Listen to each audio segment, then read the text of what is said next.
Como presidente de Nueva Economía Forum, tengo el placer de darles de nuevo la bienvenida al Fórum Europa que organizamos con la colaboración de Red Eléctrica de España, BT y Asisa.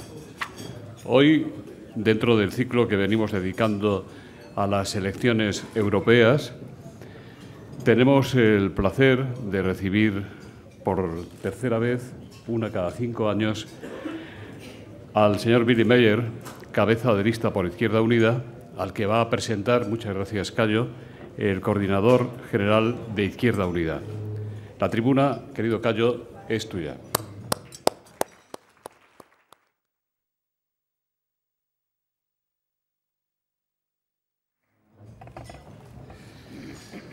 Buenos días.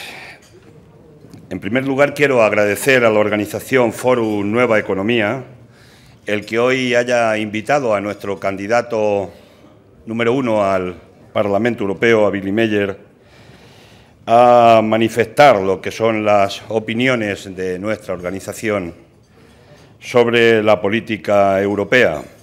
Y lo agradecemos especialmente porque estamos en periodo plenamente electoral y, por tanto, cuando tenemos dificultades de trasladar los mensajes, pues en este caso concreto lo agradecemos en ese sentido por doble motivo. Willy Meyer lleva de diputado 10 años en el Parlamento Europeo. Desde nuestro punto de vista se ha ganado el pan con muchísima dignidad. Ha trabajado de una forma sólida, seria, con todo el equipo de apoyo y podíamos hacer una equiparación, y es que ha hecho el trabajo de 17 parlamentarios de media en la Unión Europea con su presencia en el grupo de la izquierda europea. Por tanto, sobran más comentarios en ese sentido. Ha acumulado una buena mochila, especialmente de defensa de todas las causas justas, y tiene una importante experiencia acumulada en todo lo que tiene que ver con la política internacional, pero también ligada a la política del Estado. Ha sido la voz de muchas causas, ha sido la voz de la causa palestina, ha sido la voz de la causa del pueblo saharaui, ha sido la voz de los derechos humanos defendiendo la inmigración, tanto en Lampedusa como en Melilla o en Ceuta. Ha estado defendiendo todos los procesos de transformación social que se están produciendo en América Latina frente a los ataques sistemáticos y permanentes de la derecha latinoamericana que se niega, que se opone, que se resiste a que pueda haber cambios y transformaciones en los países de América Latina. Ha estado en las causas también nacionales con los trabajadores sujetos a expedientes de regulaciones de empleo, en muchas causas, como los de Pan Rico o los de Coca-Cola. No se ha puesto de perfil ante las huelgas generales que han convocado los sindicatos en nuestro país, las huelgas justas. Tiene la convicción profunda de que no es posible hacer una transformación social en un país si no es con la anuencia de los sindicatos de clase. Es una de las cosas que tiene claras Willy Meyer. Por eso estuvo y ha estado en todas las huelgas, repito, generales, donde había que estar. Ha estado y ha llevado al Parlamento Europeo a las plataformas con distintas problemáticas, a la plataforma de afectados por la hipoteca. Ha trabajado para conseguir que le dieran, y se lo han dado, el Premio Ciudadano Europeo. El Premio Ciudadano Europeo se lo han dado a la plataforma de afectados por la hipoteca. Ha estado en la defensa de plataformas como la del Tajo o la del ferrocarril. Ha denunciado las prospecciones petrolíferas en Canarias, el doble rasero en la aplicación de la ley de costas. Ha denunciado la instalación de almacenes nucleares, como el caso de Cuenca. Ha denunciado proyectos como el de Eurovegas, que son contrarios al desarrollo de los pueblos. Ha estado también denunciando los intentos de privatización del canal de Isabel II. Todo esto ha estado en el Parlamento Europeo, y intento de privatización de la red de agua de Barcelona. En eso ha estado siempre, y podíamos enumerar cientos, por no decir miles, de causas. Ha defendido que tiene que haber un encuentro con nuestra memoria democrática y ha defendido que el franquismo debe ser y es también un problema europeo. Ha hecho una propuesta para hacer una reacción unitaria en Europa frente al proyecto de la ley del aborto del Gobierno del Partido Popular del señor Gallardón. No enumero más causas, pero ese es Willy Meyer y el trabajo que ha realizado en el Parlamento Europeo. Willy Meyer es del PC y es de Izquierda Unida. Alguna gente de la organización dicen que Willy Meyer ya nació dirigente de la organización. Desde los primeros momentos ha sido elegido por los militantes y las militantes en cargos de relevancia en nuestra organización. Tiene algunas cuantas cosas claras y tiene claras que las políticas neoliberales son incompatibles con el Estado social. Tiene claro que la socialdemocracia ha renunciado a los principios de la propia socialdemocracia y especialmente a los principios de Olof Palme y otros como él. Tiene claro que se ha abrazado la socialdemocracia a políticas liberales y a políticas neoliberales y que se contempla perfectamente en lo que ha sido la definición y aprobación de los diferentes tratados, desde el de Maastricht hasta los acuerdos de Lisboa. Tiene también claro que un nuevo fantasma recorre Europa. Es el fantasma de la gran coalición. En Alemania sobran comentarios. El SPD ha decidido, en lugar de hacer un acuerdo de centro-izquierda, decidió hacer un acuerdo con la derecha alemana, con la señora Merkel. La felicitación que ha hecho el señor Martin Schulz, que es el representante para la Comisión Europea de la socialdemocracia, el candidato, la felicitación que hizo a las políticas de reformas del Gobierno del Partido Popular y del señor Rajoy definen perfectamente lo que es su pensamiento de conforme hay que resolver la situación de la crisis inmensa que asola Europa. Y finalmente, hoy no quiero dejar la oportunidad de agradecer la sinceridad a Felipe González Márquez por haber definido claramente que si el país lo necesita hay que hacer la gran coalición, la coalición a la alemana, en este caso a la española, salvando el tiempo, las distancias y la historia que tenemos cada uno de los países. No son lo mismo, pero hacen lo mismo. Y nos definimos en la política como en la vida, no por lo que decimos, sino por lo que hacemos. Y desgraciadamente hay que juzgar los hechos. Y los hechos es que esa idea de la gran coalición ya no es rumorología, sino que la modificación de la Constitución española al artículo 135, eso es gran coalición. El acuerdo de libre comercio con los Estados Unidos, eso es gran coalición. Y la Directiva de Liberalización de Servicios Públicos, la conocida como Directiva Bolkestein, eso se llama acuerdos de grandes coaliciones. ¿Quién puede decidir? ¿Quién decidirá mañana que pueda haber en el país una gran coalición? Porque era la pregunta clave. ¿Quién toma esa decisión? Desde nuestro punto de vista, la decisión la va a tomar la mano que mueve la cuna de los gobiernos de la gran coalición en Europa y en el caso futuro de España. Willy Meyer tiene claro, y voy concluyendo, la concentración del poder económico, la concentración del poder financiero en este tiempo ha puesto de rodillas al poder político. Hoy no está la democracia por encima de todos los poderes, del poder económico. El poder político no está por encima del poder económico. Se ha invertido el curso de los acontecimientos normales de una democracia normal. Tiene claro que tienen secuestradas las democracias y que el capitalismo es incompatible con la democracia. Y por eso, para combatir un poder tan fuerte en la globalización, hay que combatirlo uniendo a la izquierda. Y también lo tiene muy claro, y la queremos unir a nivel europeo en el Partido de la Izquierda Europea, porque un poder se contrarresta con otro poder organizado. Por eso defiende el poder de la gente.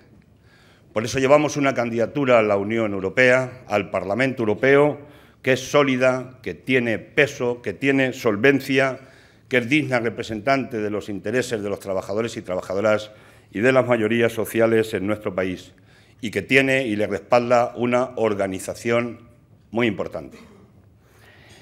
Defiende Willy Meyer el proyecto de la izquierda plural para construir la Europa que soñamos. La Europa que soñamos es la vieja Europa y la nueva Europa, la Europa de los derechos sociales, de los derechos laborales, de los derechos civiles, la Europa de la paz.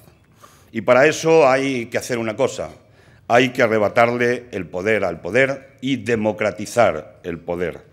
Y no sé cuándo lo vamos a conseguir, pero lo vamos a conseguir sin ningún género de dudas. El 25M será un paso más para ello, porque entendemos que los hombres y mujeres de esta Europa que quieren dejar como un desierto de derechos, tenemos el derecho a convertir nuestros sueños de esa Europa social soñada en una realidad.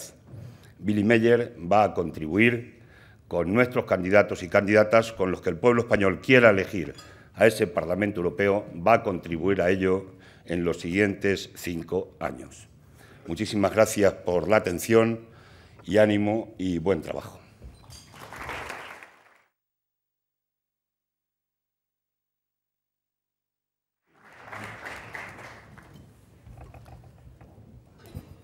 Buenos días a todos y a todas. En primer lugar, yo también quería reiterar mi agradecimiento por esta invitación a Nueva Economía Forum, a todas las autoridades, al vicepresidente de Andalucía, autoridades, señoras y señores embajadores. Es para mí un honor, en nombre de Izquierda Unida, poder presentar el núcleo central de nuestra propuesta política y económica de cara a las próximas elecciones europeas del 25 de mayo.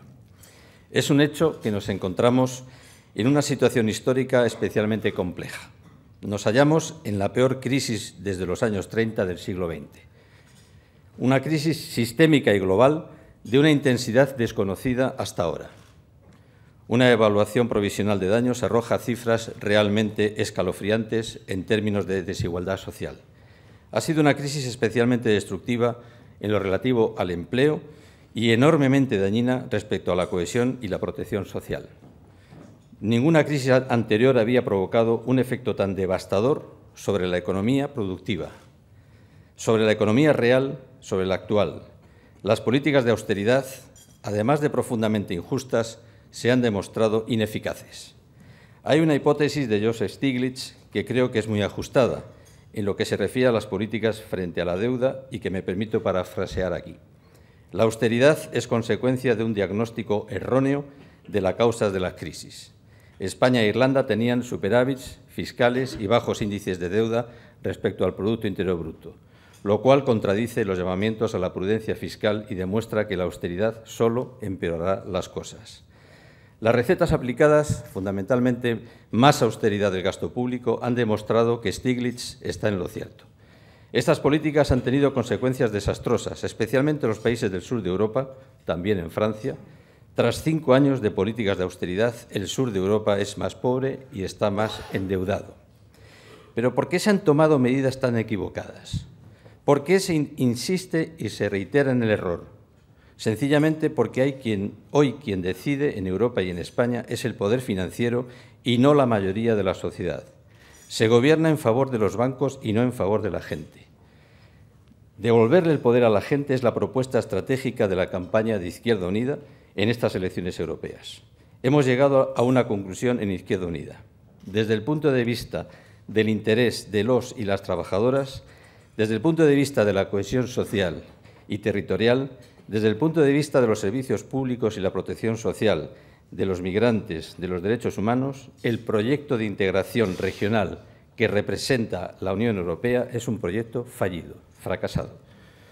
Al incorporar como modelo económico dominante las premisas neoliberales, la Unión Europea ha ido transformándose en la eurozona, desvirtuando cualquier proyecto político de carácter social, un proyecto integrador más allá del intercambio comercial. Para facilitar que el capital financiero domine las estrategias de la Unión Europea, se ha concedido una autonomía política sin precedentes al Banco Central, Fondo Monetario y Comisión Europea, lo que tiene nombre de trineo ruso troika. Las decisiones adoptadas por un ente sin control democrático, como la troika, se asumen sin oposición por gobiernos y partidos en toda Europa.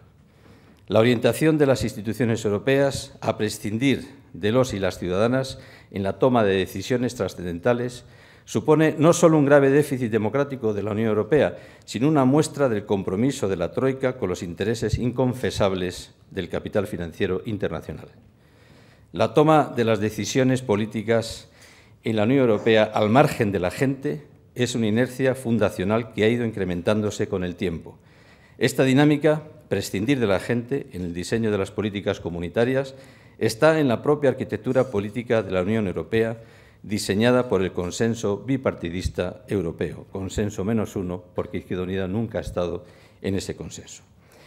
Ese consenso se basa en 3 ejes centrales: la desregulación económica y financiera, la privatización de los sectores estratégicos nacionales y las funciones asignadas al Banco Central Europeo. Gran parte de las dificultades de nuestro país para salir de la crisis actual está en la aplicación de esta política. La desregulación ha permitido una gran estafa. La banca privada ha especulado con los ahorros de la gente y cuando ha perdido ha sido rescatada con dinero público. La privatización de gran parte de nuestro sector público ha debilitado nuestra economía productiva de forma irresponsable y, además, cargando la salida de la crisis sobre los y las trabajadoras y los servicios públicos. El Banco Central Europeo se ha convertido en una herramienta de la banca privada para especular con los préstamos a los Estados, haciendo que el de España tenga que pagar altos intereses a los bancos rescatados por recibir crédito. Es, por tanto, el consenso bipartidista en Europa el que dificulta la salida de la crisis en Europa y en España. La responsabilidad de nuestra situación como país hay que delimitarla con claridad. Hemos sido intervenidos, de forma diferente a otros países, sí, cierto, pero intervenidos por la Troika igualmente. Fue el Banco Central Europeo quien ordenó al presidente Zapatero que se modificase la Constitución, que se modificase el artículo 135 para subordinar nuestra política económica a los intereses del capital financiero y el pago de la deuda. Nuestra propia soberanía nacional ha sido intervenida, haciendo saltar por los aires el consenso constitucional de 1978. Esta ruptura del consenso del 78 hace imprescindible un nuevo proceso constituyente, una alternativa constituyente que recupere la soberanía de las instituciones democráticas. La política errónea y servil del bipartidismo español frente a los dictados de la Troika ha aumentado de forma considerable el recelo y el malestar de la gente hacia la Unión Europea. El Grupo Popular Europeo y el Grupo Socialdemócrata han votado exactamente lo mismo 2 de cada 3 veces del total de votaciones sobre medidas y políticas relativas a asuntos económicos y monetarios. La derecha y la socialdemocracia europea son, pues, los autores intelectuales y políticos de la crisis que padecen los pueblos europeos. Un ejemplo paradigmático del consenso bipartidista es el apoyo al informe del trabajo realizado por la Troika, donde el Partido Popular y Partido Socialista votaron unánimemente a favor. 5 años de votaciones conjuntas constatan el consenso bipartidista en Europa. La socialdemocracia europea ha renunciado a sus compromisos históricos. De los principios socialdemócratas ya no queda rastro. Y en lo sustancial podemos ver cómo se abandona el proyecto originario de regulación e intervención del Estado en política económica. Nada queda ya en el SPD alemán del programa de Godesberg, que, aunque renunciaba al marxismo, mantenía posiciones sociales interesantes en materia de equidad y justicia social. El Partido Socialdemócrata alemán participa de una gran coalición con la canciller Angela Merkel. El Partido Socialista francés del presidente Hollande y el primer ministro Manuel Valls ha aprobado un programa de recortes de gasto por valor de 50.000 millones de euros, en línea con el de los gobiernos más conservadores de Europa. Por cierto, el día 15, huelga general en Francia, que Izquierda Unida apoyará en plena campaña electoral. Ambos han decepcionado a su electorado de forma amplia y evidente. Nosotros y nosotras, sin ser una fuerza política reformista, pretendemos dar una alternativa al electorado de izquierdas que se siente políticamente huérfano y, por tanto, recogemos entre nuestras propuestas programáticas elementos que pueden ser una referencia convincente para él y la votante socialdemócrata. Durante estos días, Felipe González se ha manifestado públicamente a favor de una gran coalición, a la española, al igual que el candidato Miguel Arias Cañete de PP, el ministro del Interior. El IBEX 35 está trabajando también en esa operación. Yo creo que también la Casa Real, así lo creo personalmente. En estos momentos, solo el voto a Izquierda Unida puede frenar esta posibilidad. Desde nuestro compromiso con Europa, la izquierda reivindica los valores éticos y morales que durante un periodo histórico amplio representó el ideal europeo. Desde el final de la Segunda Guerra Mundial, Europa representaba la apuesta por la convivencia pacífica entre los pueblos y el respeto a la diversidad cultural. Tenemos que trabajar con autonomía e independencia en el concierto internacional, en defensa del desarme, del no a la guerra, del respeto escrupuloso a la Carta de Naciones Unidas y el aumento a la cooperación internacional. Como Unión Europea tenemos la obligación de liderar mundialmente la defensa del derecho internacional como herramienta de resolución pacífica de los conflictos. Desde la izquierda nos comprometemos en recuperar la iniciativa en materia de política internacional y en defensa de la paz. Y para esto es imprescindible abandonar la subordinación de la Unión Europea a la política belicista e imperialista de la OTAN y de los Estados Unidos de América. Durante estos 5 años, la Unión Europea ha dejado patente su incapacidad a la hora de construir una cooperación positiva entre los pueblos de ambas orillas del Mediterráneo. La actuación de la Unión Europea en el caso de Túnez y Egipto, las primaveras árabes, fue un claro ejemplo del fracaso de los acuerdos de asociación firmados por la Unión Europea y su política de vecindad. En sus acuerdos, la Unión Europea se ha centrado en la construcción de una zona de libre comercio, supeditada a los intereses de las multinacionales y del gran capital.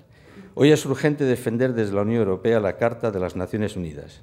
Mientras Marruecos continúe ocupando ilegal y militarmente el territorio del Sáhara Occidental, mientras Israel continúe con su política de anexión ilegal del territorio palestino y siga ampliando el apartheid a su pueblo, la Unión Europea debe suspender los acuerdos de asociación con estos países ante la constante violación sistemática de la cláusula segunda relativa al respeto de los derechos humanos.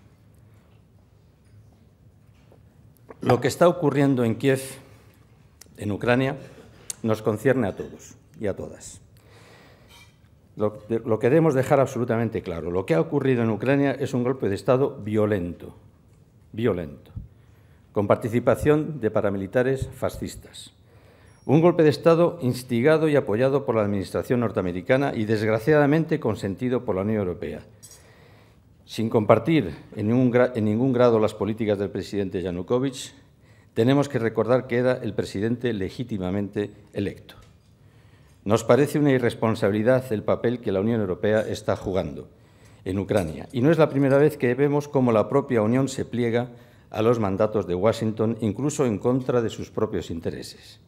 Lo sufrimos en la guerra de Yugoslavia, donde se permitió la segregación del territorio de Kosovo impuesto militarmente por la OTAN. La Unión Europea no puede convertirse nuevamente en un sujeto que multiplica las dificultades para solucionar los conflictos dentro de la Carta de Naciones Unidas. El ofrecimiento de un préstamo de 11.000 millones de euros por parte de la Unión Europea al actual Ejecutivo de Kiev va justamente en la línea opuesta de lo que estamos planteando.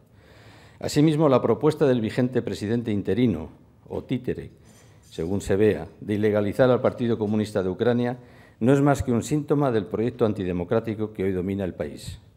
Solo por la vía del diálogo se podrá conseguir la paz en Ucrania.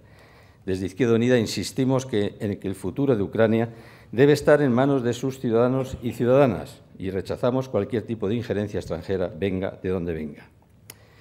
La Unión Europea aplica un doble rasero también en sus relaciones con los países de América Latina. Por un lado, cierra los ojos ante las violaciones de derechos humanos, por ejemplo, en Colombia. Por otro, hostiga a estados como Cuba y sabemos el interés que se esconde tras esas políticas hipócritas. Desde hace más de 50 años, los Estados Unidos mantienen sobre Cuba un bloqueo económico, comercial y financiero en flagrante violación del derecho internacional que tiene severas consecuencias sobre la economía y las condiciones de vida de la población cubana. A pesar de ello, el Gobierno cubano ha seguido garantizando a sus ciudadanos el acceso universal a la salud y a la educación. Lo que la izquierda europea reclamamos es la normalización de las relaciones de la Unión Europea con Cuba. Se ha abierto un diálogo político que esperemos que llegue a buen fin y por eso exigimos que se retire la posición común que supone un trato de excepción que la Unión Europea no tiene con ningún otro país del mundo. Al igual que con Cuba, la Unión Europea parece empeñada en acompañar a Estados Unidos en su política de acoso a Venezuela. La comunidad internacional debe de condenar sin paliativos estos intentos violentos organizados para desestabilizar el gobierno elegido democráticamente de Nicolás Maduro. La forma de actuar de la Unión Europea en sus relaciones diplomáticas con los países de América Latina, insumisos a las políticas de dominación de Washington, son una evidencia de la subordinación de la Unión Europea a los intereses imperialistas de Estados Unidos. La forma en la que la Unión Europea ha actuado en relación a las legítimas decisiones de países como Ecuador, Bolivia o Argentina de recuperación de sus propios recursos, de nacionalización de sus sectores estratégicos, ha sido vergonzante. Bajo la excusa de la seguridad jurídica de las inversiones fuera de la Unión Europea, se ha intentado influir de forma ilegítima sobre las políticas económicas de determinados Estados, recordando políticas otra vez neocoloniales. Desde Izquierda Unida hemos buscado un acuerdo amplio para abrir un nuevo ciclo político a partir del 25 de mayo. Nuestro compromiso postelectoral es trabajar con el resto de formaciones políticas europeas que comparten la necesidad de un nuevo proyecto de integración regional en recuperar los valores de la libertad, la igualdad, la fraternidad y el trabajo, que hicieron de Europa un ejemplo a imitar por el resto del mundo. Somos muy conscientes de la responsabilidad que vamos a tener en los próximos años. Todo indica que la quiebra definitiva del modelo bipartidista y, por tanto, el comienzo de un nuevo ciclo político en Europa y en España es una realidad, y el final del ciclo bipartidista actual nos sitúa en un escenario de profunda transformación social. El cambio de tendencia es para nosotros y nosotras la oportunidad de poner en marcha políticas que recuperen el empleo y la economía dentro de un proceso de transformación social. Hay que someter la economía al interés de la ciudadanía. La economía debe ser intervenida por el Estado y no a la inversa. Hay que acabar con la inmoralidad fiscal. Debemos terminar con el fraude y poner en marcha una nueva política fiscal más justa y distributiva. Hay que planificar y democratizar la economía. Necesitamos una banca pública y la renacionalización de los sectores productivos estratégicos para generar empleo con derechos y calidad. Tenemos un proyecto y un programa para salir de esta situación a la que nos han llevado la desregulación e inacción de las instituciones frente a los mercados. El 15M, el 22M, las huelgas generales, la ciudadanía lleva mucho tiempo movilizada en las calles, en las plazas, en las huelgas generales. Ahora se trata de ver la traducción de esa gran movilización en las urnas. Sabemos que el próximo 25 de mayo solo es el principio de un cambio general, el principio de una nueva etapa. Esperamos que durante el proceso de revolución democrática y social que se ha iniciado en nuestro país, las fuerzas aumenten al sumarse gradualmente diferentes colectivos, sectores y sujetos, como lo señala el profesor Boaventura de Sousa Santos. Los caminos para una política progresista se perfilan hoy en día en la articulación virtuosa entre la lógica de la reciprocidad propia del principio de comunidad y la lógica de la ciudadanía propia del principio del Estado. El tiempo irá perfilando la evolución de este proceso. Lo único que ya es evidente es el carácter irreversible del cambio de tendencia. La gente no ha tenido oportunidad de decidir en la construcción política de la Unión Europea, de decidir en relación a qué tipo de proyecto de integración regional se quería, de qué instrumentos económicos deberíamos dotarnos, de qué política exterior era necesaria para luchar por la paz y de qué arquitectura política debe construirse. Nos encontramos ante la obligación democrática de plantear la necesidad de un nuevo proceso constituyente para Europa. Los procesos constituyentes están en nuestra genealogía como ciudadanos y ciudadanas europeos. Los encontramos en la historia como una necesidad democratizadora constante. Como se señala en la introducción de una obra reciente de varios constitucionalistas españoles, el uso del carácter transformador del poder constituyente para la emancipación de las sociedades no es, desde luego, nada nuevo en los países de nuestro entorno. De hecho, en el continente americano y en buena parte de la Europa continental, las revoluciones liberales democráticas sirvieron desde hace más de 2 siglos para transformar situaciones anteriores absolutistas, feudales o coloniales en nuevos órdenes sociales que afrontaban con esperanza un horizonte diferente. Es el momento, por tanto, de recuperar el carácter transformador del poder constituyente. Necesitamos un proceso constituyente que inaugure un nuevo tiempo político democrático en Europa, Un proceso constituyente que parta de la gente, contando con la gente y para el bienestar de la gente. Las elecciones del 25 de mayo traducirán electoralmente lo que las calles llevan meses adelantando. Un cambio definitivo e imparable. El compromiso electoral de Izquierda Unida es recuperar la democracia para iniciar un nuevo ciclo político en Europa y en España. El cambio se inicia el 25 de mayo. Muchas gracias.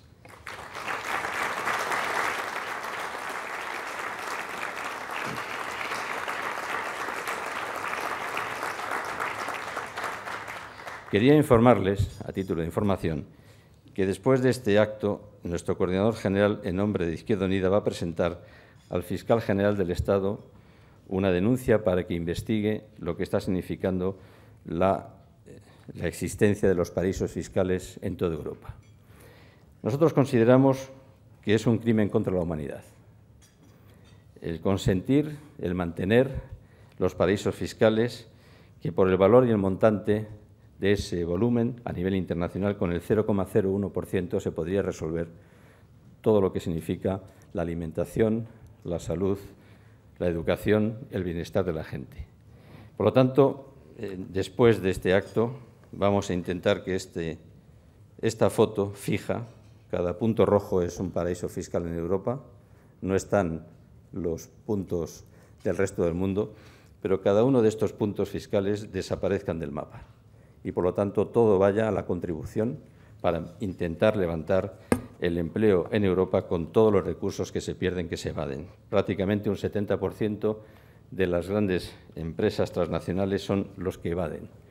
Es una inmoralidad, es un crimen y, por lo tanto, yo espero y esperamos desde Izquierda Unida que cuando el fiscal general del Estado reciba este requerimiento ponga en marcha la investigación para que no quede ni una sola empresa sin ser investigada, para que todo el dinero que se evade se emplee en mantener el Estado social. En mantener el Estado social en Europa y en España significa empleo, empleo, empleo y empleo. Muchas gracias.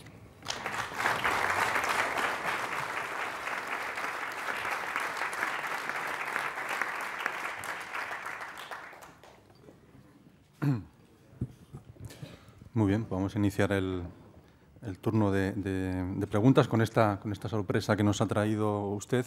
Y precisamente llegaba en ese momento, no sé si estaba coordinado o no, pero en ese momento llegaba una pregunta de Rosa Baena, delegada de Comisiones Obreras, que preguntaba precisamente por eso, que qué se va a hacer para luchar contra los países que son paraísos fiscales. Usted lo ha explicado, pero ¿qué van a hacer desde Bruselas o Estrasburgo? Bueno, desgraciadamente no se ha hecho nada, porque yo tengo una teoría, y es que este modelo de producción insostenible y depredador necesita de los paraísos fiscales, forma parte del sistema.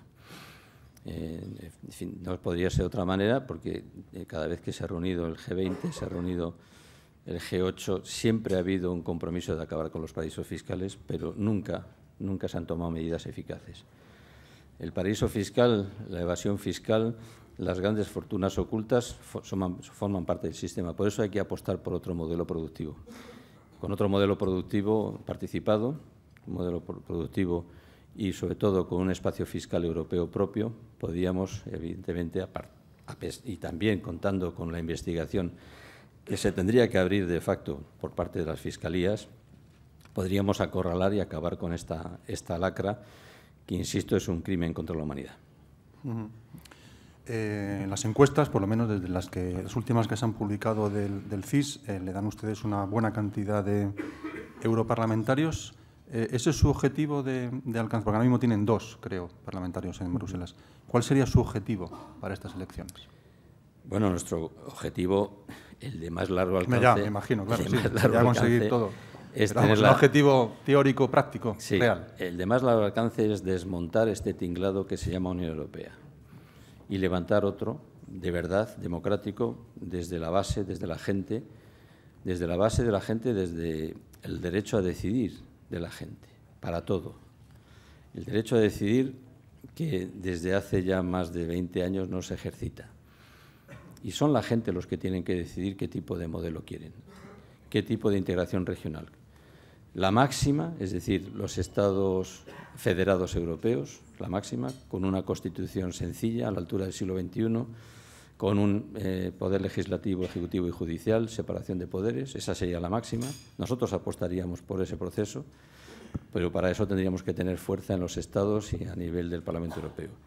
Y también tendremos, no el objetivo máximo, pero hasta donde podamos condicionar, derogar el Tratado de Estabilidad y invertir la actual tendencia económica, en lugar de la contención, una inversión potente, en torno al 3% del Producto Interior Bruto. Hay una gran coincidencia con la Confederación Europea de Sindicatos en ese sentido, con otro papel del Banco Central, tendría que ser un banco público, y dar dinero muy fuerte y para que efectivamente se incentive la economía, para que se creen puestos de trabajo de calidad, para que haya demanda y, por lo tanto, que haya una situación que permita salir del agujero. Hay aquí una pregunta curiosa que dice José Manuel Fernández del Ayuntamiento de Bustarviejo. Dice, un debate entre Martin Schulz, o sea, los socialistas, y Jean-Claude Juncker, los populares, es tan aburrido como un debate entre Vladimir Putin y Medvedev. No sé cuál es, en fin, la comparación, pero bueno. El Partido Socialista presenta un candidato que gobierna en coalición con Angela Merkel. ¿Qué propuestas novedosas puede aportar Izquierda Unida frente a un concierto tan monocorde? Bueno, efectivamente, el debate que tuvieron en Berlín, según la prensa alemana, vino a decir que fueron 90 minutos interminables, que fue un abrazo permanente, que fue tedioso porque lo que predominaba en el debate es que no había diferencia. Y yo creo que este debate es la consecuencia de un gran acuerdo. En estos momentos tienen un problema muy serio, es intentar en fin, hacer una gran impostura, ¿no? Una impostura sobre una indiferencia que no existe. Esto a nivel electoral va a tener un problema muy serio para ellos, ¿no? La candidata Elena Valenciano tiene un problema serio de credibilidad.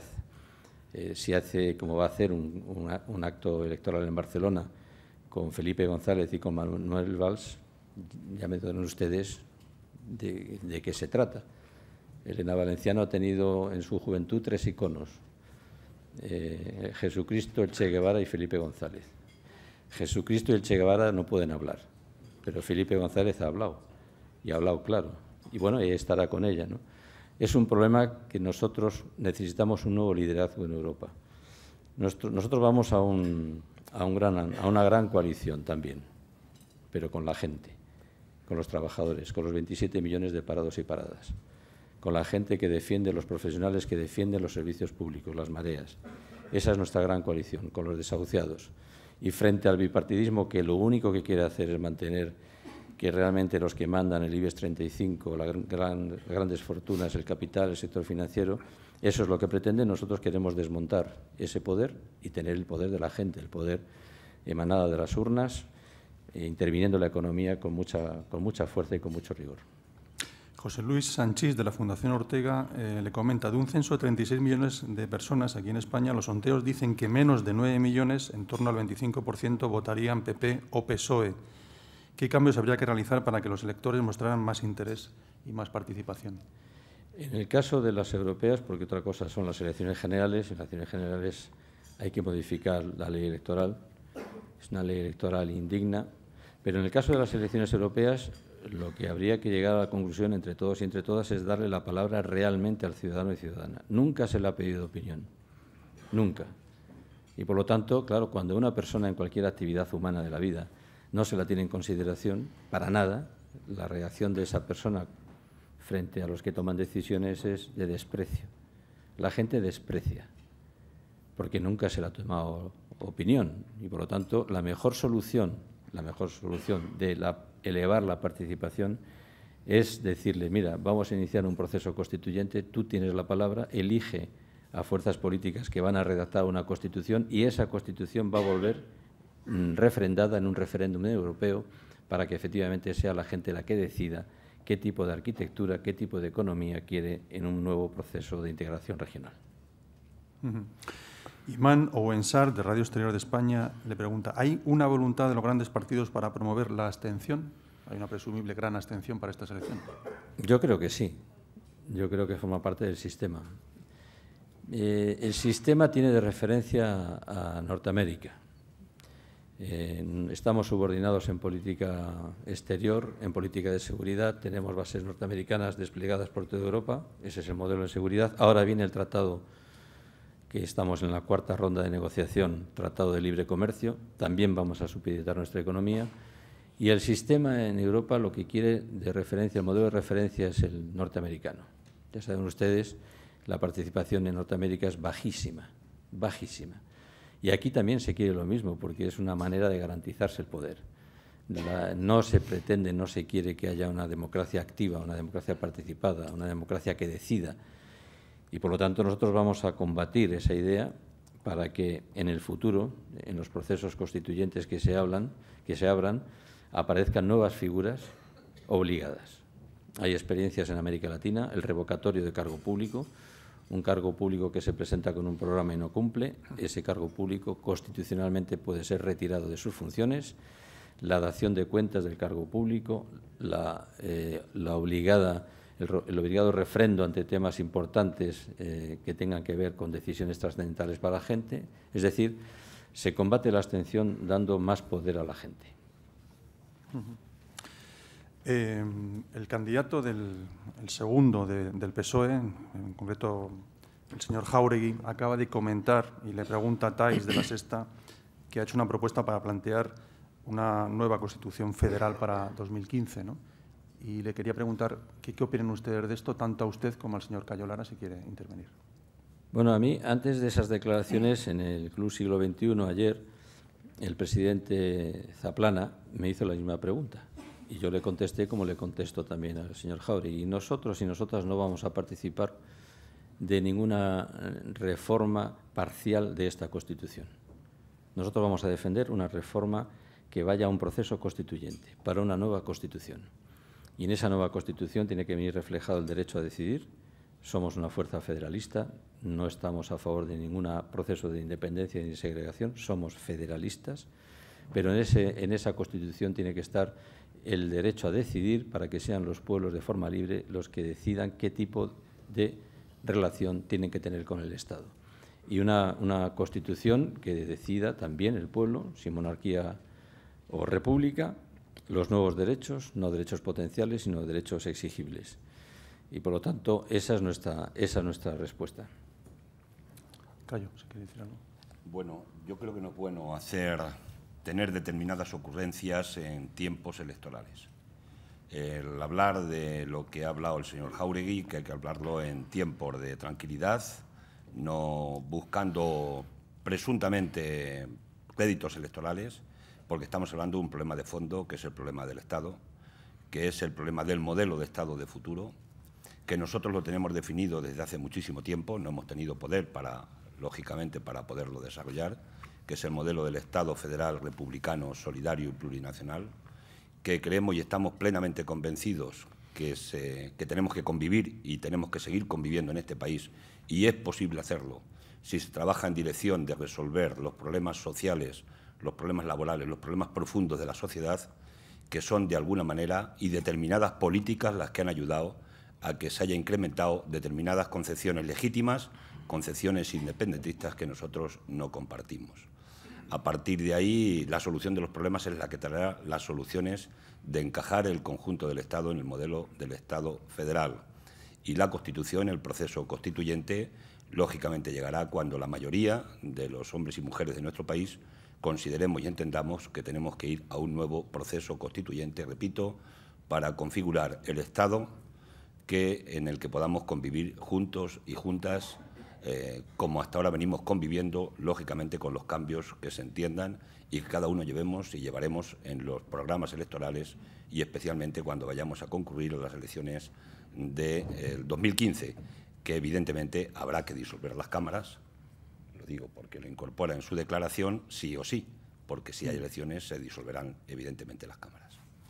En esta línea, Julio Vidal, del Club Internacional de Prensa, quiere insistir y preguntarles si son partidarios de una Cataluña independiente. Sí, o a Willy, vamos. Digo, él insiste, vamos, yo insisto. Creo que lo acabo... por eso. Lo acabo de explicar. Yo creo que las políticas neoliberales que se han aplicado en España, tanto por el Partido Socialista como el Partido Popular, en lo que tiene que ver políticas económicas. Luego hay diferencias en derechos civiles, en unas cuestiones hay diferencias, pero en el fondo del problema, en lo que nos ha creado el problema que tenemos el país, el que nos ha creado la crisis añadida al problema de la crisis financiera internacional, que es nuestra propia crisis de un modelo de desarrollo insostenible, conocido como la burbuja inmobiliaria, con la anuencia permanente y la colaboración y complicidad permanente, y esto hay que recordarlo un día sí y otro también, de Convergencia y Unió, que ha estado trabajando en esas políticas sistemáticamente. Podíamos hacer todo un relato desde la desfiscalización de la hacienda pública hasta las reformas laborales negativas para los trabajadores, hasta los copagos, en fin, recortes. Ahí ha estado Convergencia y Unió. Y ese es el origen, desde nuestro punto de vista, de que se haya incrementado y haya llegado una voz a Cataluña que diga que independientes viviríamos mejor y seríamos más felices si nos quitamos el peso, el lastre del resto del Estado español. Yo creo que eso es una posición oportunista que plantean algunos, aprovechando, repito, unas políticas neoliberales negativas, y lo que hay que hacer es resolver esas políticas negativas para, de alguna manera, resolver de alguna forma el pensamiento general del conjunto de ciudadanos y ciudadanas, y también me atrevo a afirmar que de la mayoría en Cataluña, que quieren que continuemos conviviendo y que no se alimenten más por las posiciones también que se mantienen por parte del Gobierno español en este momento, no se alimenten más posiciones legítimas, sí, independentistas de muchísima gente que lo que le están dando es un mensaje de España nos roba y fuera de España seríamos más felices. Nosotros eso no lo compartimos y creemos, por tanto, en ese modelo de Estado federal que vamos a defender aquí y que vamos a defender en cada uno de los puntos de Cataluña, porque creemos que es el proyecto de la clase trabajadora, de la mayoría social, de la convivencia y del entendimiento.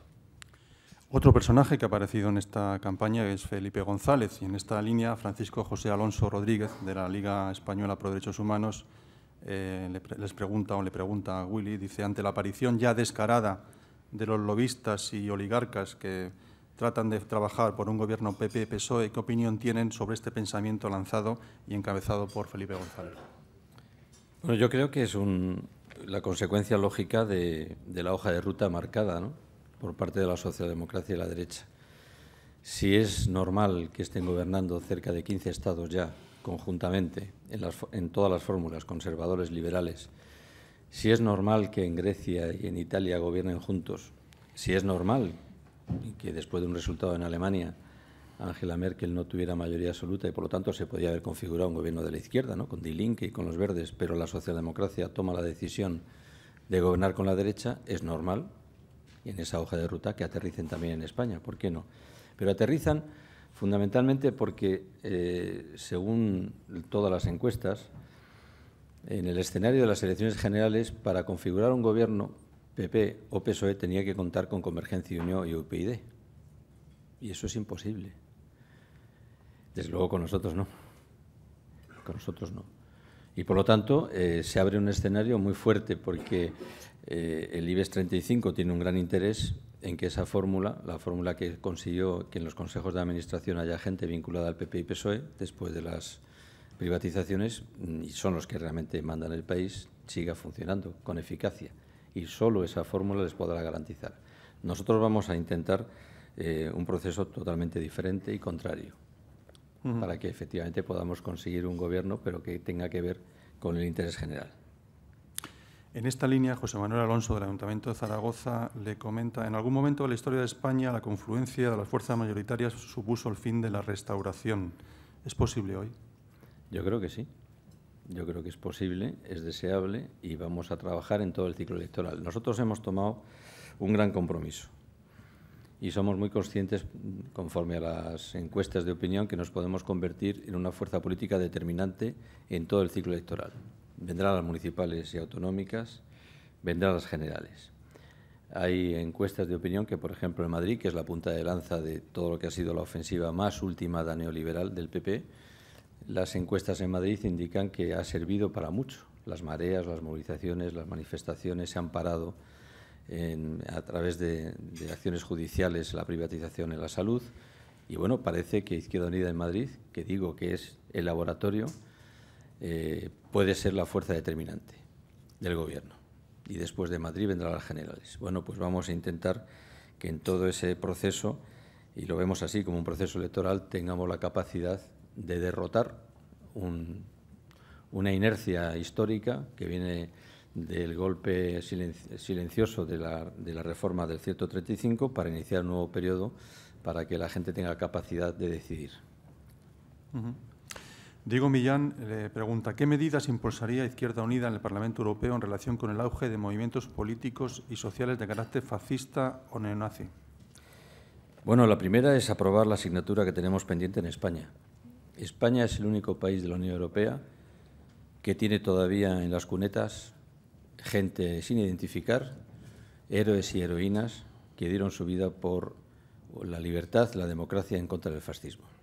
Somos el único país que todavía tiene en los archivos judiciales sentencias como la de Miguel Hernández, digo Miguel Hernández como un símbolo, también mi abuelo, entre otros, en donde para en fin, lo que significa para cualquier familiar que tenga una persona condenada en aquellos tiempos, cuando se lee la sentencia y se dice condenado a muerte por auxilio a la rebelión, eso está en todos los archivos, por indignación, para una indignación terrible.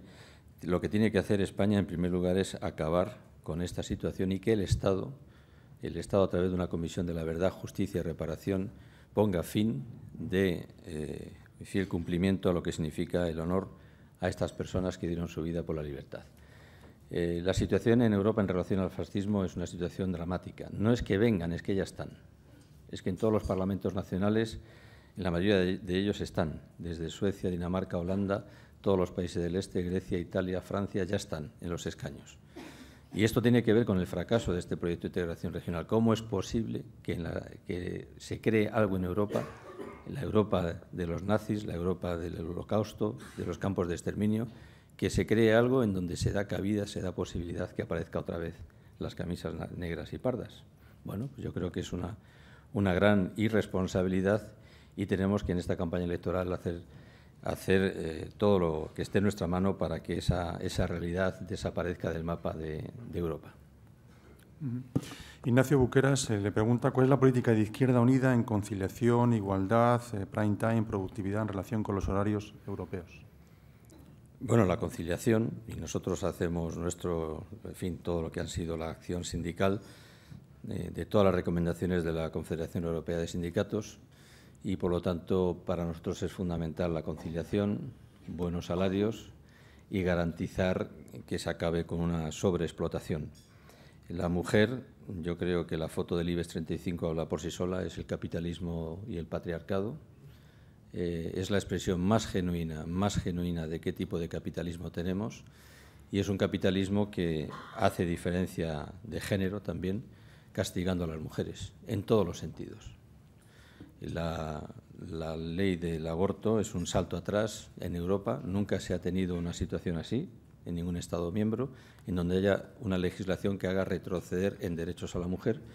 Y, por lo tanto, es todo un paquete que necesitamos que en el modelo de producción que nosotros defendemos, diferente, se resuelva de manera definitiva la igualdad de género en todas las actividades económicas, sociales, culturales de la sociedad. Miguel Gallardo comenta, el Parlamento Europeo sigue investigando las revelaciones de Edward Snowden sobre el espionaje masivo de los metadatos. ¿Cuál es la opinión y las propuestas para proteger estos metadatos europeos del espionaje europeo? Bueno, lo de investigar... americano, no sí, europeo. Lo de investigar por parte del Parlamento Europeo es una broma. No hay ningún interés en investigar nada. Tal es así que cuando saltó el escándalo, fue un escándalo, bueno, un Estado que espía de forma generalizada a administraciones públicas, a gobiernos, a ministros, a cancilleres, tendría que tener por parte de Europa una reacción parecida a la que tuvo en América Latina la presidenta de Brasil, que dijo, o usted, Obama, directamente, pide disculpas, perdón, e inicia una investigación, o yo no piso más su país, ni usted vendrá nunca más a mi país. Esa es la reacción lógica de la defensa de la soberanía y de la dignidad. En Europa se tomó nota.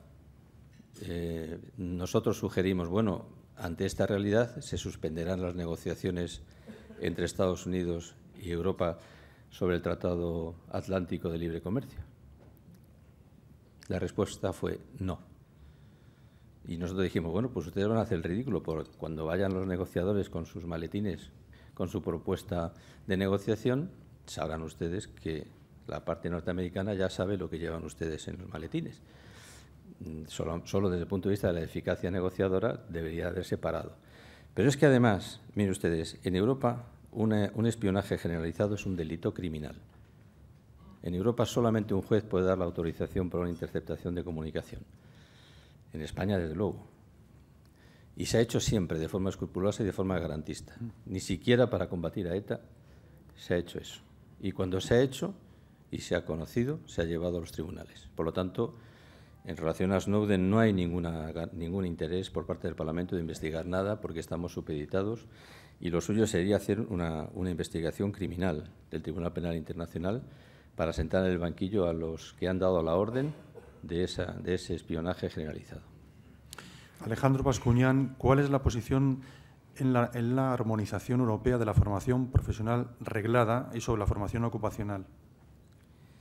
Bueno, en materia educativa tenemos un problema muy serio que es previo a las homologaciones y es la orientación de intentar convertir los estudios, la universidad, en algo que no tenga nada que ver con lo público, con las necesidades culturales. Hay una mercantilización, un ataque directo a todo lo que es la educación y efectivamente nosotros lo que planteamos es un marco que permita garantizar la educación como un servicio universal público de calidad y en las homologaciones, que sean homologaciones que tengan que ver con todas y cada una de las carreras, de las disciplinas educativas, también la formación, pero siempre desde el punto de vista del interés general y no de las empresas que quieren irrumpir con mucha fuerza a través de las privatizaciones, irrumpir con mucha fuerza en la universidad y en la educación en general.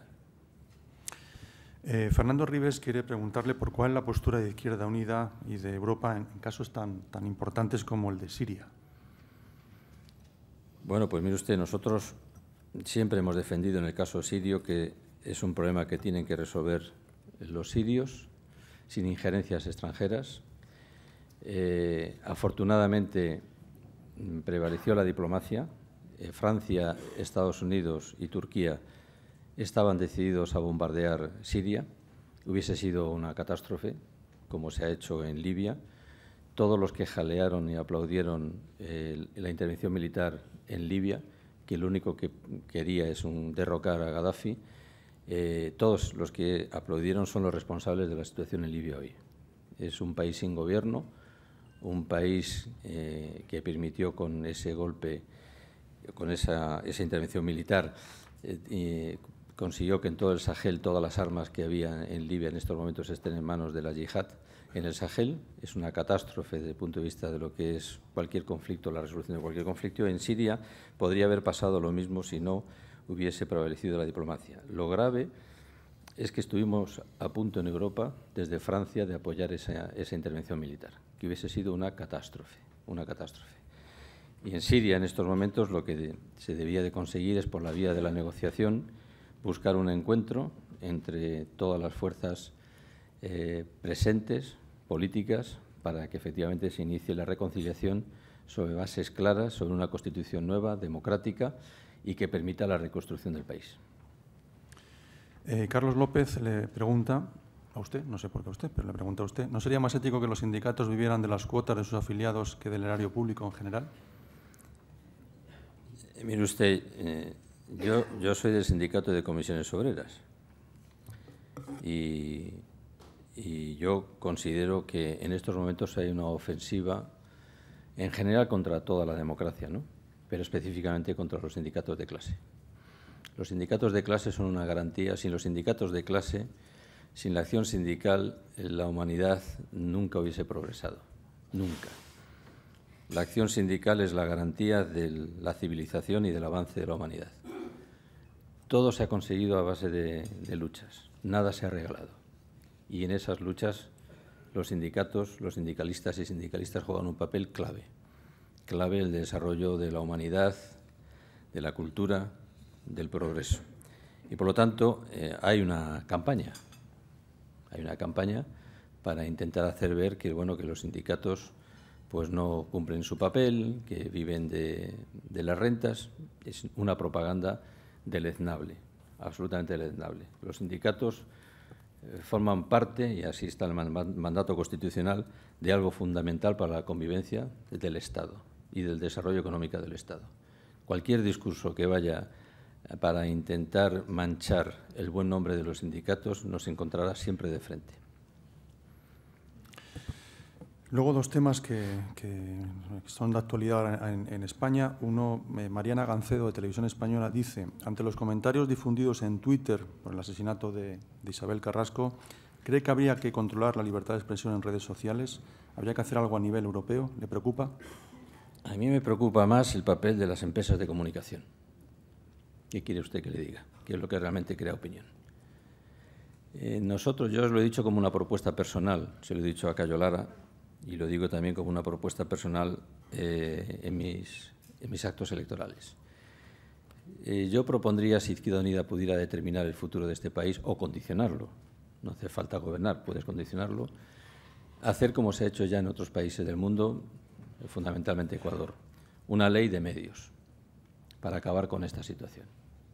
Mire usted, lo que realmente falta a la verdad y a la pluralidad son las empresas de comunicación hoy, que todas, gran parte de ellas, dependen de la gran banca.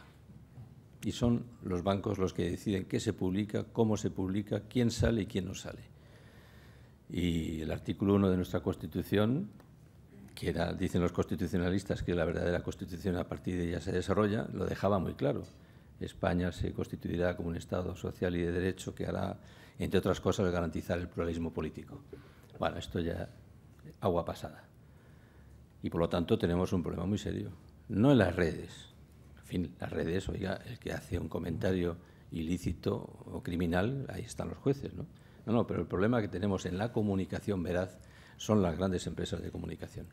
Por lo tanto, una ley antimonopolio, una ley que regule el espacio radioeléctrico. El espacio radioeléctrico es público, son concesiones, y hay que garantizar que una parte de ese espacio sea público para garantizar que se dé información veraz, plural. Desde el punto de vista cultural es absolutamente necesario. Y después acabar con el estatus de los periodistas. Los periodistas precarios, mal pagados, mal considerados, porque es una realidad. Y, por lo tanto, en fin, las redes sociales, en fin, que haya un código ético para que efectivamente cualquier persona que haga cualquier comentario injurioso, delictivo, pues ahí están los jueces. Pero el gran problema de la comunicación, desde mi punto de vista, es el papel que se está jugando por las grandes empresas de comunicación, que siempre son bipartidistas y se lo reparten entre el PP y el PSOE. Y una última pregunta, especialmente para Cayo Lara. En este momento se está produciendo la moción de censura en Extremadura y Thais de la Muñoz de la Sexta le pregunta por qué Izquierda Unida no apoya la moción de censura en Extremadura.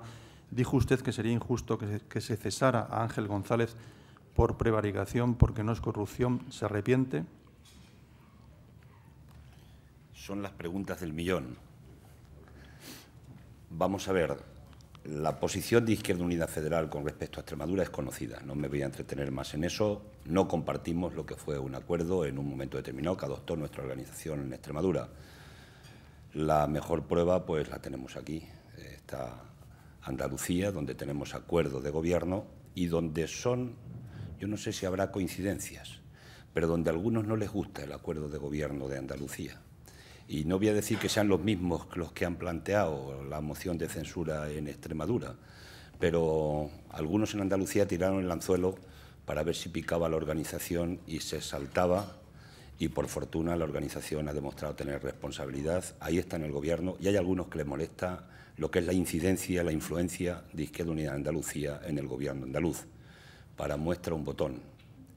La ley que garantiza el derecho a la vivienda que ha aprobado el Gobierno de Andalucía con nuestra consejera en el Gobierno, la ha recurrido el Gobierno del Partido Popular con la mano que mueve la cuna detrás, que es la que ha llevado al Gobierno del PP a que la recurra y que a la gente en Andalucía se la siga desahuciando. Hay sectores en esta sociedad que no les interesa que estemos en gobiernos, pero no por estar por la influencia que podemos ejercer defendiendo determinadas políticas. Dicho eso, la moción de censura que se presenta no es una moción de censura, es una ficción de censura, porque es un escrito, es un folio con 7 puntos diciendo que en Extremadura está muy mal. Eso ya lo sabemos. Pero una moción de censura mínimamente seria se presenta hablando con todos aquellos diputados y diputadas que necesitas para tener una mayoría para presentar la moción. Pero además hablando y negociando y dialogando puntos concretos. La moción no es una cosa vacía, es sobre lo concreto. Queda menos de un año de gobierno en Extremadura hasta que haya elecciones y, en todo caso, una moción había que haber concretado un calendario, un programa, unas propuestas concretas para decirle a los que le vas a pedir el voto para la moción que te apoyen. Primero hay que derrocar al Gobierno porque lo está haciendo mal y después presentamos la alternativa. Eso es lo razonable y el proyecto concreto. Y eso no se ha hecho. Se ha presentado un papel, repito que no es una moción de censura, es una moción de ficción, y se ha presentado aprovechando un debate del Estado de la región, que por cierto adelantó, yo creo que con fines también electoralistas, el Gobierno del Partido Popular en la comunidad extremeña, y ahí se hace, yo creo que es otra ocurrencia más, decir presentamos una moción de censura. Por lo tanto, para nosotros no ha tenido ninguna credibilidad. No obstante, nuestra organización allí ha aprobado un documento, un acuerdo en un consejo y ha emplazado al Partido Socialista, al que presentaba la moción, a que presentara propuesta programática y además que se sentara a negociar puntos concretos porque los votos en blanco no se dan en ningún elemento de la vida, de las relaciones políticas o de cualquier otro nivel. Y en eso estamos en este momento. Por tanto, yo creo, y ahora ya sí lo califico, de que ha sido más una ocurrencia electoralista, porque algunos pensaban que con una posición de rechazo de Izquierda Unida de Andalucía a esa moción de ficción podían tapar lo que es, en el fondo, el problema de fondo, que es la gran coalición que como un fantasma, decía antes, que recorre Europa, también está recorriendo, desgraciadamente, el panorama de la política española. Y la siguiente cuestión es que prevaricación, lo voy a decir una y mil veces, prevaricación no es corrupción necesariamente. Se puede prevaricar con corrupción y se puede prevaricar sin haber hecho corrupción, porque es la decisión injusta a sabiendas que se toma por parte de una persona que está en una administración pública en cualquier parte, un cargo público. Eso es exactamente, que hasta eso tiene discusión, pero por tanto eso lo mantenemos. Ahora hay una condena a una persona concreta por prevaricación, repito, no hay corrupción, y voy a decir la causa donde está porque conviene conocer la causa. La causa es que se contrataron 70 monolitos para ponérselos a las tumbas de los asesinados por el franquismo que están extendidas por todo el territorio de Asturias. Y en una acción de gobierno se decidió hacer una contratación de 70, creo que son la cifra, monolitos que iban a poner en las 70 tumbas que están de la gente que todavía no han tenido la recuperación democrática completa. Eso se hizo. Y probablemente se hizo mal desde el punto de vista administrativo. Lo ha dicho la justicia, fue una decisión injusta a sabiendas, es lo que defiende la justicia, y por tanto hay una sentencia. Y la sentencia, de nuestro punto de vista, se tiene que cumplir. Y punto. Y lo tiene que decidir nuestra organización de Asturias, que es la competente en la materia. Y es más, estoy plenamente convencido de que van a tomar la decisión y seguramente que ojalá y sería la mejor fórmula posible en acuerdo con la persona que desde nuestro punto de vista no ha tenido, no desde nuestro punto de vista, no está dicho en la sentencia del juez que haya ningún elemento de corrupción, sí una prevaricación. Y ya de paso aprovecho la pregunta para decir una cosa. En España hay 1.700 causas abiertas de corrupción. Hay 500 imputados e imputadas de corrupción. Hay gente que lleva 5, 6, 7, 8, 9, 10 años sin haberlos sentado todavía en el banquillo para condenarlos. Y eso sí está haciendo daño a la sociedad española y a la democracia. Y está provocando que la gente pase de política y que no vote y que esté en una situación de desafección. Y, hombre, este caso, ojalá y hubiera funcionado la justicia en toda España con la celeridad que este caso, que en un año se ha resuelto, ha estado visto para sentencia y se ha hecho una condena. Ojalá hubieran hecho eso con la Gürtel, con el tema Bárcenas, con el tema de los seres de Andalucía y con tantos casos que sí están asolando, desde el punto de vista de la corrupción, lo que es la vida política española. Pero parece que no hay dos varas de medir. o que hay dos varas de medir, pero en todo caso nosotros vamos a cumplir y nuestra organización estoy plenamente convencido que va a cumplir porque a nosotros nadie nos da lecciones, y no quiero ser prepotente con esto, de lo que es la honestidad en la vida pública. Y si alguien la hace en nuestra organización, no quepa ninguna duda que la va a pagar. Bueno, pues muchísimas gracias a los dos para cerrar este acto y mucha suerte. Para cerrar este acto tiene la palabra Ramón Casanova en nombre de los patrocinadores. Muy buenos días a todos. En nombre de BT, de Red Eléctrica Española, y de Asisa, que es la compañía a la que represento en esta mesa, quiero dar las gracias al señor Meyer por su conferencia, en la que nos ha mostrado su amplia experiencia europea tras 10 años en la institución. Y nos ha hablado de la crisis sistémica y global, también moral, ahora ha abundado en ello el señor Lara. Es cierto que al derrumbarse el sistema soviético, el capital perdió el miedo a la izquierda y el estado de bienestar viene sufriendo desde entonces ataques potentes. Pero también es cierto, de acuerdo con una especie de teoría social de vasos comunicantes llamada globalización, que la emergencia de economías como la China y en general en Asia han confundido a la economía de los sistemas ricos, democráticos y relativamente justos en el pago y cuantía de los salarios, así como en la administración del tiempo de trabajo, de ocio y en general del bienestar. Para poder competir con sistemas productivos que priorizan por el momento el crecimiento económico, ahí tenemos crecimientos superiores al 7%, 10%, 12% algún año, Europa tiene pocas opciones. Algunas las ha señalado acertadamente el señor Meyer mediante un análisis de gran carga conceptual y altura política. Muchas gracias, señor Meyer, por su conferencia. Muchas gracias, señor Lara, por su presentación. Muchas gracias a todos ustedes por su atención. Muchas gracias.